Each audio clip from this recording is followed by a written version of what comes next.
My name is Marianne Carter. I am 66 years old, and apparently to my own children, that makes me invisible. They don't say it out loud, but I can feel it in every glance, every sigh, every moment I'm told to stay quiet. That night, I ironed my blouse twice before leaving, smoothed my hair 3 times, and looked at myself in the mirror with a whisper. Just dinner, Marianne. Just family. You can handle this. The dinner was held at my son Daniel's home in Austin. A big glass and brick house with tall windows and a driveway lined with expensive cars. He and his wife Claire bought it 2 years ago, but only after I co-signed the loan when the bank hesitated. They never bring that up anymore. I drove across town with a blueberry cobbler in the passenger seat. It was Daniel's favorite when he was young. I thought maybe, just maybe, it would soften the mood if things turned sharp. The moment I stepped inside, I knew I was no longer part of the picture. Claire was already in the kitchen, her heels clicking on the polished wood floor like she was hosting a gala, not a family dinner. Daniel poured wine into crystal glasses with the flourish of a man showing off. Their teenage son barely looked up from his phone. The air smelled of roast beef and something else, tension masked under perfume. We gathered around the dining table, 12 of us in total. The same table I bought them last Christmas when they said their old one was too small. I sat down carefully, my cobbler left untouched on the counter. Daniel cleared his throat like he was giving a business presentation. Mom, we've been thinking it's time to simplify things. The way he said it made my stomach drop. Simplify. That always means less of me and more of them. I asked gently, have you spoken to the lawyer about the estate yet? Claire didn't look up from her phone. She smirked, almost to herself, and said, you're just the mother, Marianne. Maybe stay quiet for now. The room went silent. Then Daniel chuckled, as if it were a punchline, and my other son Mark followed with a hollow laugh. My hands trembled beneath the tablecloth, not from weakness, but from the weight of that moment, like grief folding over itself. I looked at each of them, my own flesh and blood, and all I saw were strangers. I placed my fork down, stood up, and said nothing. I would not give them tears or speeches. I walked out, leaving my cobbler behind, and for the first time in years, silence felt more like peace than loneliness. They didn't know it yet, but that night when they told me to stay quiet, they awakened something far louder. I did not sleep that night, not for a single minute. I sat in my recliner, the one with a worn patch on the armrest, where my late brother David used to sit whenever he came by to watch football. He had been more than a brother. After my divorce, he was the one who helped me keep the house.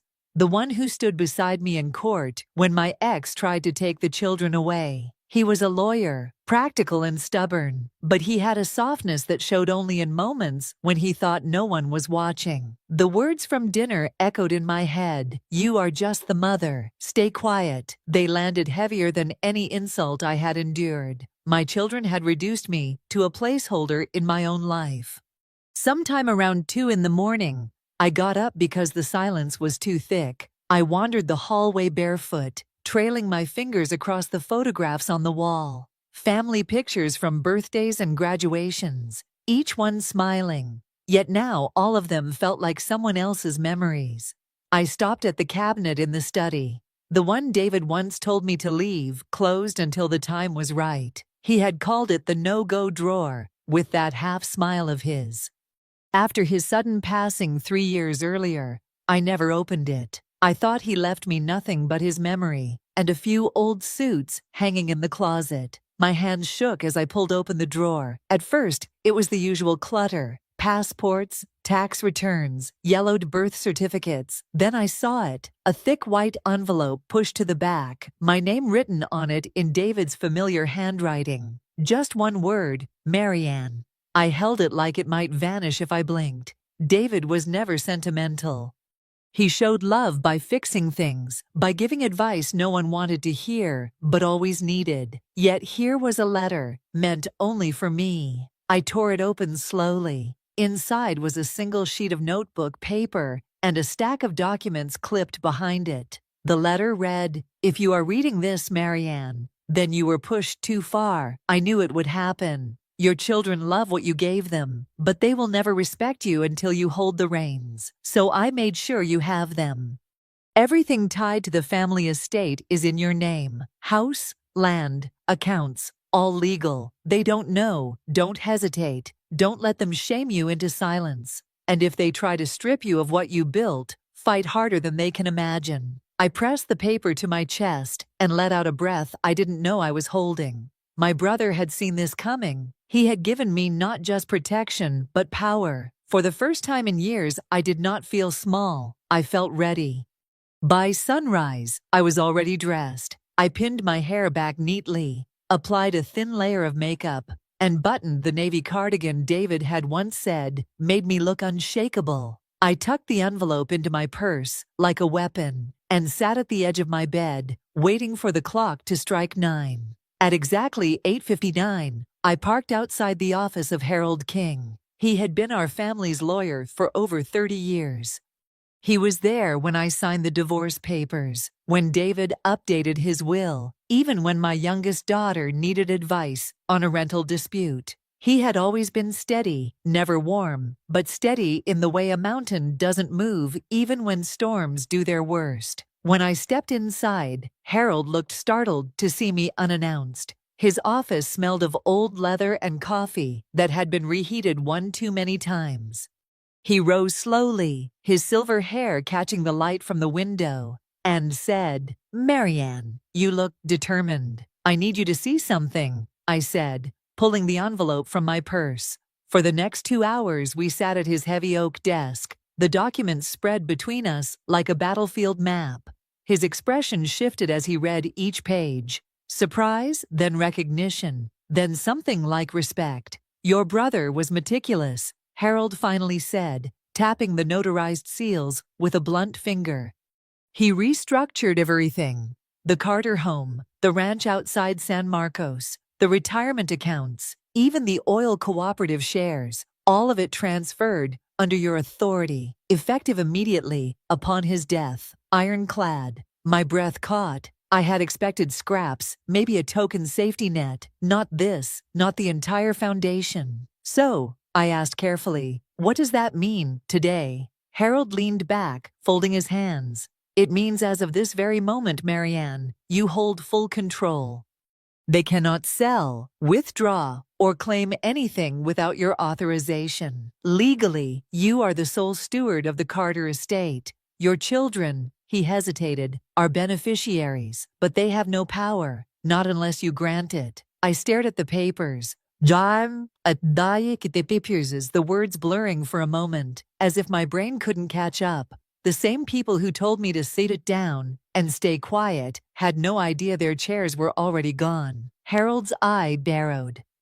"Do you want them to find out through a letter, or do you want them to discover it when the locks change?" I felt something shift deep inside me, heavier than anger, sharper than grief. "Let them feel it," I said quietly. "I want the shock to hit like lightning." Harold gave the faintest smile. "Then I'll make the calls." And just like that, the power they mocked me for never having was mine alone. By mid-afternoon, the storm had begun.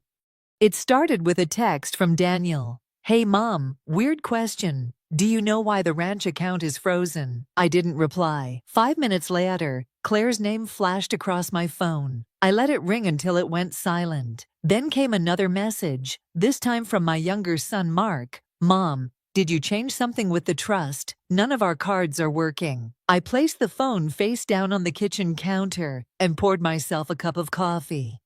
The steam curled upward, and for the first time in years, I felt no urgency to answer them. They had treated me like silence, so silence was exactly what they got. By 4 o'clock, the family group chat was buzzing with frantic messages, screenshots of declined transactions, angry questions, half-panicked accusations. Did someone hack us? Why can't we access the cabin deed? What happened to Dad's account? I almost laughed.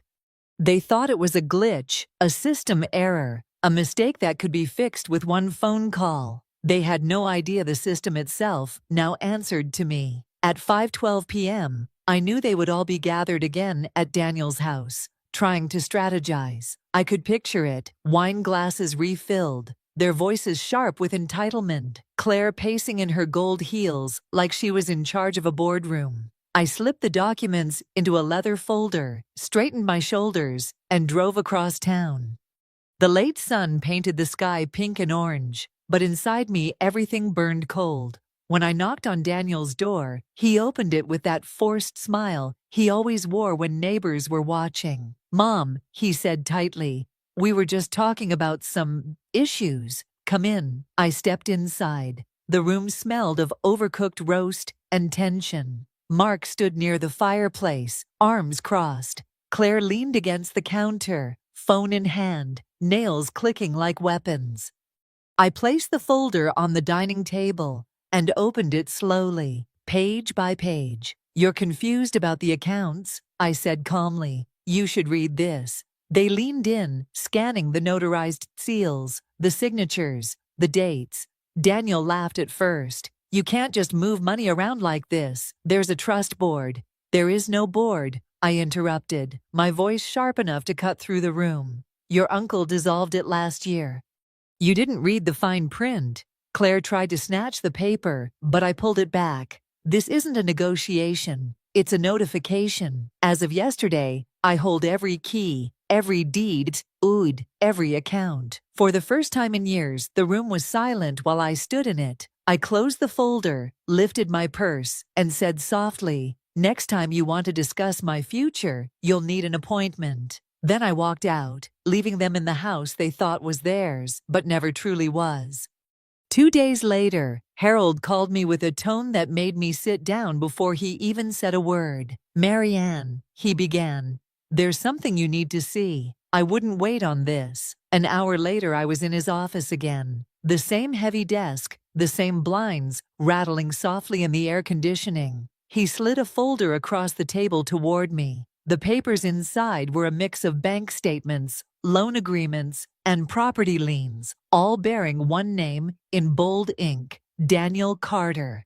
At first, I didn't understand. Numbers, signatures, dates, all a blur. Then Harold tapped the top page. "These loans were seen in using your late brother's assets as collateral, unauthorized, fraudulent. Your son signed as if he still had partnership rights." I froze. "How much?" Harold exhaled slowly. "We're still calculating, but it's easily $500,000, maybe more depending on what he has hidden. The remodel of his kitchen, the new SUV, that Aspen trip last winter, it all lines up." "And the first transaction?" 2 weeks after David's first surgery. My chest tightened, as if someone had wrapped iron band around my ribs. My son, my own flesh and blood, had stolen from me, from his uncle, while we were drowning in hospital visits and medical bills. I traced the signature at the bottom of one document. Daniel's handwriting, careless and bold, like he'd never considered he might be caught. Betrayal doesn't always come like a scream.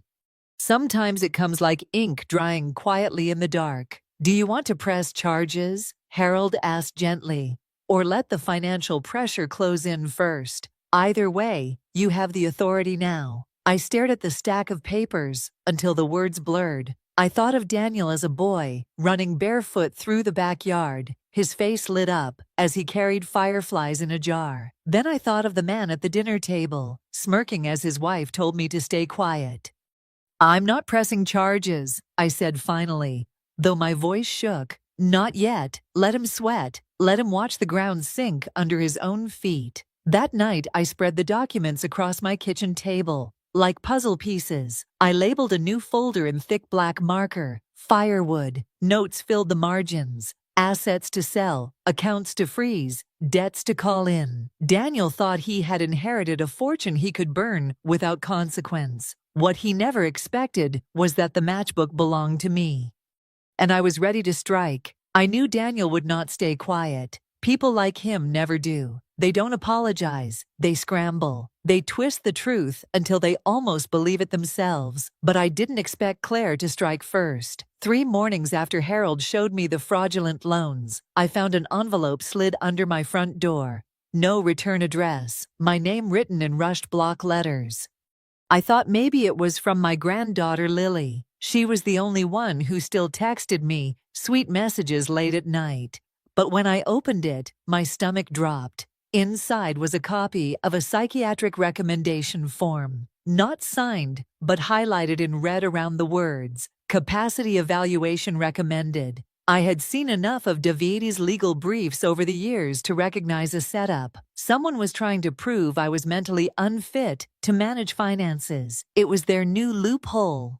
If they couldn't steal from me directly, they would paint me as incompetent and take everything through the court system. I drove straight to Harold's office, the paper trembling in my hand. He scanned it, his jaw tightening. "They actually went this route," he muttered. "That's bold. Stupid, but bold." "Can you trace it?" I asked. "Of course," he said. "And if it's what I think it is, we'll have proof in days, not weeks." He was right. 48 hours later, Harold called me back with a voice sharp as a blade. It was Claire. She tried to bribe a notary to backdate a fake evaluation. "We've got her emails." One of the assistants turned it in voluntarily. Didn't want to go down for fraud. That evening, as the sun dipped low, a county sheriff's vehicle pulled into Daniel's driveway. I wasn't there, but the neighbors were. They saw it all.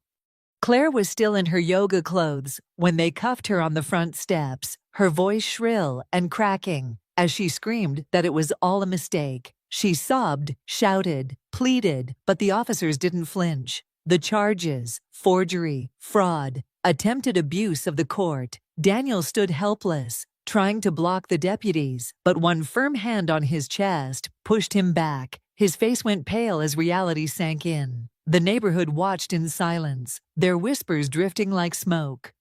Later that night, Lily called me in tears. "Grandma," she whispered, "Mom tried to blame you, but no one believed her, not even Dad." I closed my eyes, clutching the phone tight. "Sweetheart," I told her softly, "some people don't break, they rot. And the rot always shows." For the first time since that cursed dinner, I felt the scales tilt. They wanted me powerless. Instead, they had put the spotlight on their own corruption. And I was only just beginning to use it. Once Claire was charged, the noise in my house finally quieted. For weeks, I had lived with the constant buzz of phone calls, angry texts, and veiled threats. Now, there was only silence, the kind that felt like oxygen after a long storm. But silence doesn't mean inaction. The next morning, I spread the folders across my dining table again. Estate records, loan papers, property deeds. This time I wasn't looking at them like a battlefield. I was looking at them like blueprints. Not for revenge, but for rebuilding. The first step was liquidation. The lake cabin Daniel bragged about on social media was mine by deed. I sold it within a week. The papers signed so quickly, it made his head spin. The downtown condo Mark had been secretly renting for under-the-table cash transferred out of his hands and into the market. Even the SUV Claire loved to parade around in, the one she told her yoga friends was Daniel's hard-earned gift, was repossessed right out of their driveway.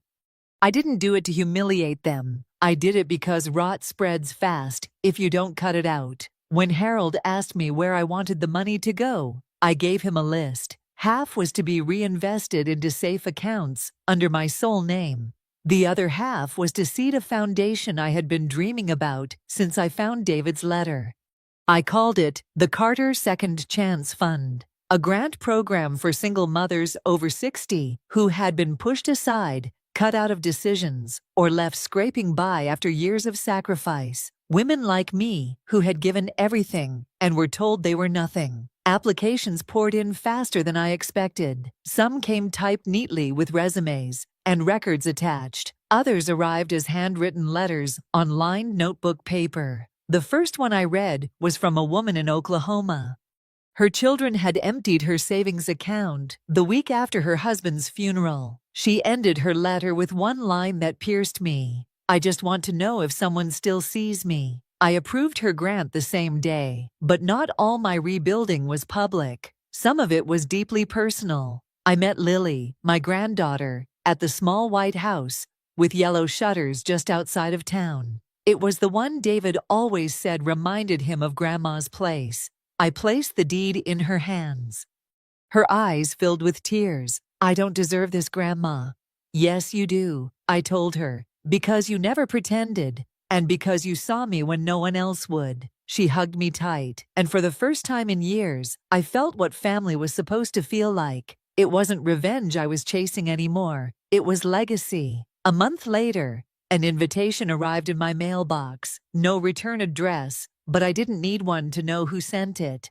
The handwriting was Daniel's, neat, practiced, as if formality might erase what had already been done. The card read, "Family dinner, let's reset, reset." The word tasted bitter. Still, I went, not to forgive, not to reconcile, but because sometimes the strongest statement you can make is showing up without bowing your head. The evening was staged, plastic smiles, a perfectly arranged table, music humming low in the background to drown out real conversation.